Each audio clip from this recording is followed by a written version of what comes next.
Assalamualaikum warahmatullahi wabarakatuh. Bismillahirrahmanirrahim. Alhamdulillah wa kafa. Wassalatu wassalamu ala nabiyil mustafa Muhammad ibni Abdillah wa ala alihi wa sahbihi wa mawalah. Wala hawla wala quwata illa billah. Amma ba'du, subhanaka la ilma lana illa ma 'allamtana innaka antal alimul hakim. Rabbi shrah li sadri wa yassir li amri wahlul 'uqdatam min lisani yafqahu qawli. Allahumma inna nas'aluka ilman nafi'a wa rizqan thayyiba wa amalan mutaqabbala walhamdulillahi rabbil alamin. Bapak Ibu hadirin jamaah salat subuh rahimakumullah. Kita lanjutkan pelajaran kita hadis arba'in. Kita sampai pada hadis yang ke-24 tentang larangan untuk berbuat dolim. Hadisnya panjang, nanti insya Allah akan kita bahas secara berseri sesuai dengan waktu yang tersedia. Kita baca dulu hadisnya secara keseluruhan. Al-hadisur rabi'u wal isrun an Abi Darrin al-Ghifari radhiyallahu anhu anin nabi sallallahu alaihi wasallam fima yarwihi an rabbihi azza wa jalla annahu qala ya ibadi inni haramtu dhulma ala nafsi wa ja'altuhu bainakum muharraman fala tadhallamu ya ibadi kullukum dhallun illa man hadaitu fastahduni ahdikum ya ibadi kullukum ja'iun illa man ad'amtuhu fastad'imuni ud'imkum ya ibadi kullukum 'arin illa man kasautu fastaksuni aksukum ya ibadi innakum tukhti'una bil laili wan nahar wa ana aghfirud dhunuba jami'a fastaghfiruni aghfir lakum ya ibadi innakum lan tablughu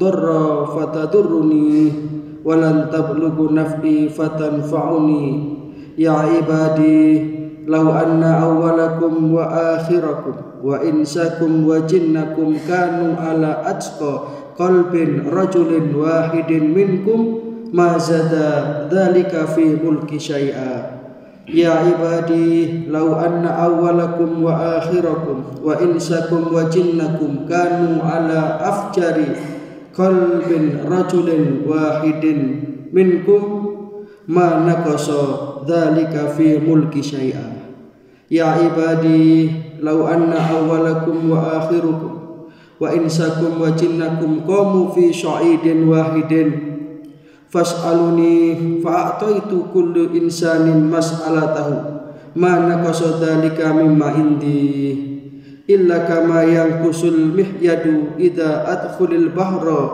ya ibadi innama hiya a'malukum uhsiha lakum summa uwaffikum iyyaha faman wajada khairan falyahmadillaha wa man wajada ghaira dzalika fala yalumanna illa nafsah. Rawahu Muslim. Panjang sekali hadisnya, nanti artinya bisa dengan baca sendiri di rumah. Mengandung beberapa pelajaran penting. Hadis ini adalah termasuk satu di antara hadis qudsi. Hadis qudsi. Jadi hadis qudsi ini adalah hadis yang redaksinya atau intinya dari Allah redaksinya dari Rasulullah, tapi bukan Quran, bukan bagian dari Quran. Termasuk satu diantaranya adalah hadis ini. Hadis ini diriwayatkan oleh Imam Muslim, nomor hadis 6737, termasuk hadis yang sahih, dan ini masyhur hadis ini. Perawinya adalah Abu Dzarrin Al-Ghifari, nama aslinya Jundub bin Junadah. Beliau termasuk satu di antara as-sabiqunal awwalun, orang terdahulu yang masuk Islam awal-awal. Bahkan menurut catatan sejarah, Abu Dzar Al-Ghifari atau Jundub bin Junadah ini termasuk orang yang kelima atau keenam masuk Islam. Dan beliau ini juga banyak meriwayatkan hadis. Wafatnya pada tahun 32 Hijriah. Ini yang meriwayatkan hadis, Abu Dzarrin Al-Ghifari.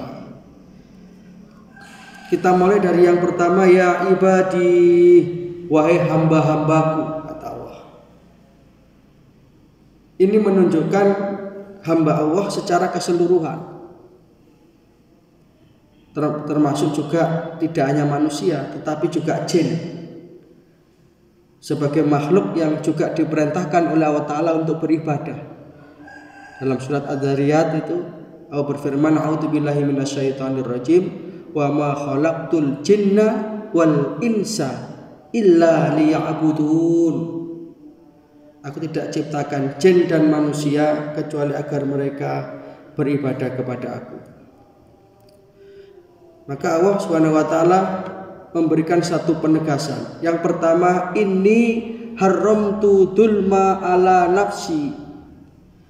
Aku telah mengharamkan kedoliman atas diriku. Maka satu di antara sifat yang dimiliki oleh Allah Ta'ala adalah al-adlu atau keadilan. Karena Allah Ta'ala telah mengharamkan ad-dulmu atau kedoliman. Wa ja'altuhu bainakum muharraman. Dan aku juga menjadikan kedoliman itu sebagai sesuatu yang aku haramkan. Fala tadallamu, maka janganlah kalian berlaku zalim. Yang secara sederhana zalim ini diartikan adalah wad'u syai'in fi ghairi mahallihi, menempatkan sesuatu tidak pada tempatnya. Ini namanya zalim. Lawannya adalah adil, berarti adil adalah wad'u syai'in fi mahallihi, menempatkan sesuatu pada tempatnya.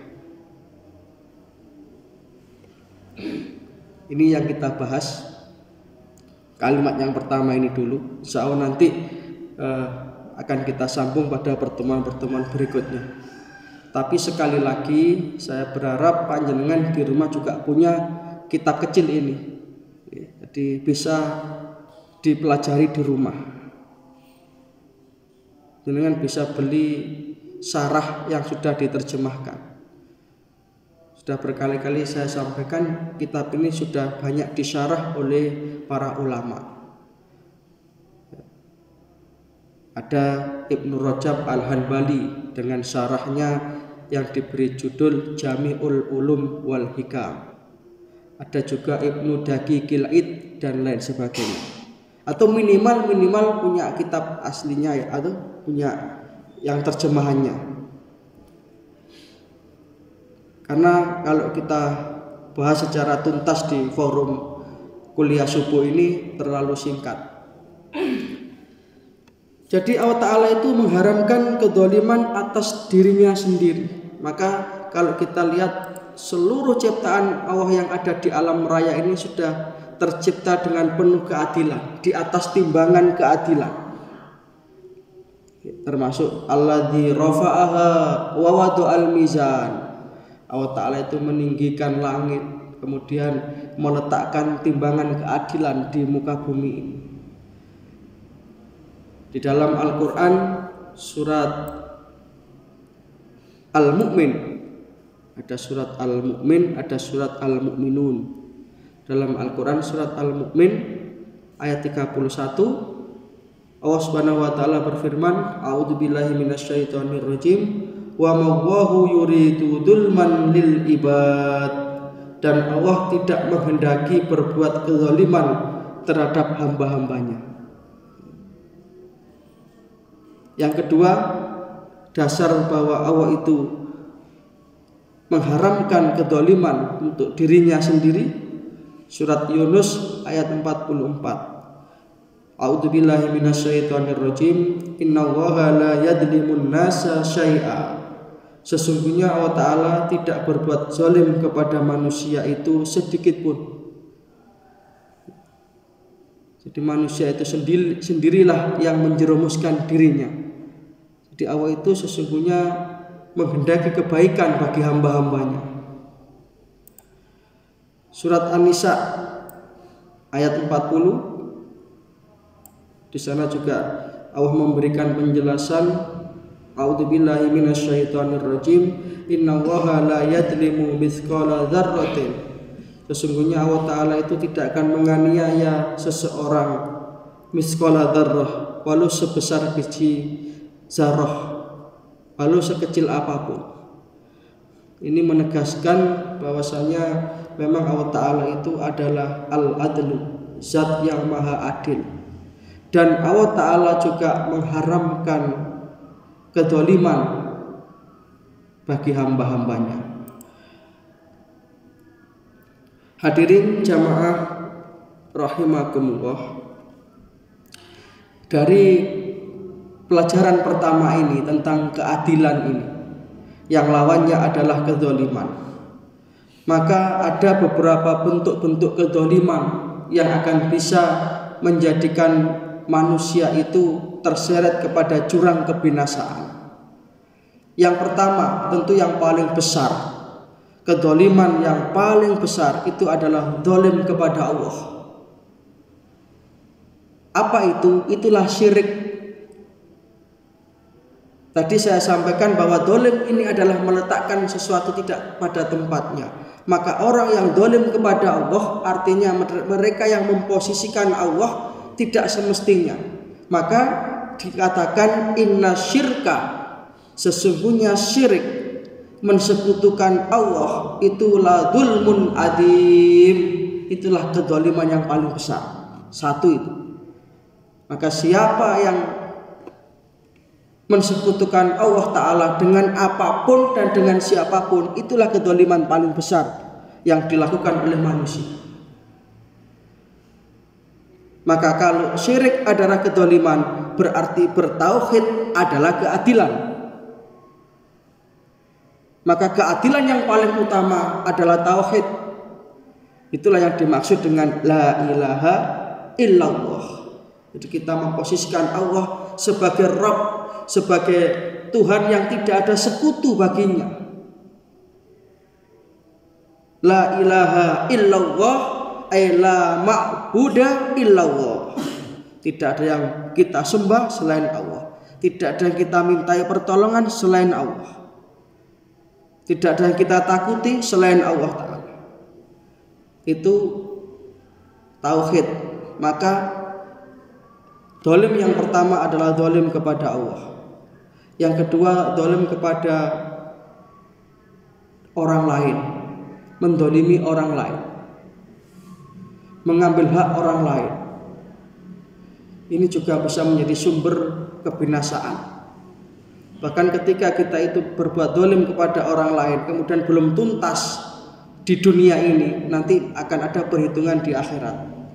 Bukankah Rasulullah pernah mengingatkan satu hadis yang terkait dengan hubungan kemanusiaan ini? Nabi mengatakan, ataddaruna manil muflis, tahukah engkau siapa orang yang bangkrut?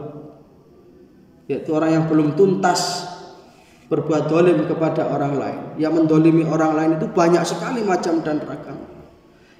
Yang ketiga, yang terakhir untuk satu kalimat ini tentang larangan berbuat zalim adalah zalim kepada diri kita sendiri.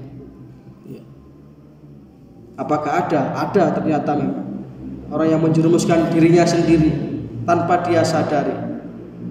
Maka dalam satu ayat, saya lupa itu surat apa itu, Allah Ta'ala berfirman, a'udzubillahi minasyaitonirrajim, summa awrasnal kitabal ladzina astafaina min ibadina. Kemudian setelah aku wariskan Al-Quran ini kepada hamba-hambaku, maka mereka itu terbagi ke dalam 3 golongan. Yang pertama, faminhum dzalimun li nafsi. Di antara mereka itu ada yang mendalimi diri mereka sendiri. Nah, ini sebagian ahli tafsir mengatakan ini disebut pertama menunjukkan ini yang paling banyak, golongan pertama ini. Dzalimun li nafsi. Orang yang mendalimi dirinya sendiri, yang menganiaya dirinya sendiri. Barangkali ia sudah mengetahui hukum-hukum Al-Quran tetapi tidak bisa mengamalkannya. Ini yang dimaksud mendalimi dirinya sendiri. Golongan yang kedua muqtasid, golongan pertengahan. Dan golongan yang ketiga ini yang terbaik. Setelah dia baca Al-Quran, setelah dia imani Al-Quran, mereka itu wa minhum sabiqun bil khairati. Tapi yang ketiga ini diberi penegasan biidznillah. Hanya mereka-mereka yang dapat izin Allah, dapat petunjuk Allah, yang bisa bermusabaqah bil khairat, berlomba-lomba di dalam kebaikan. Ini orang yang adil kepada dirinya sendiri. Maka kalau kita ingin berbuat adil pada diri kita sendiri, mari kita melakukan satu perbuatan dalam hidup dan kehidupan ini, yang perbuatan itu bisa menyelamatkan kita dari kemurkaan Allah dan menghantarkan kita kepada rahmat Allah. Itu namanya adil pada diri kita sendiri. Mudah-mudahan yang sedikit ini bisa membawa manfaat, dan insya Allah kita sambung pada pertemuan berikutnya, dan mudah-mudahan kita bisa istiqomah. Mudah-mudahan kita senantiasa mendapatkan taufik dan hidayah, amal ilmu rezeki yang barokah, dan akhirnya kelak kita menghadap Allah Ta'ala dengan tetap membawa iman Islam husnul khotimah.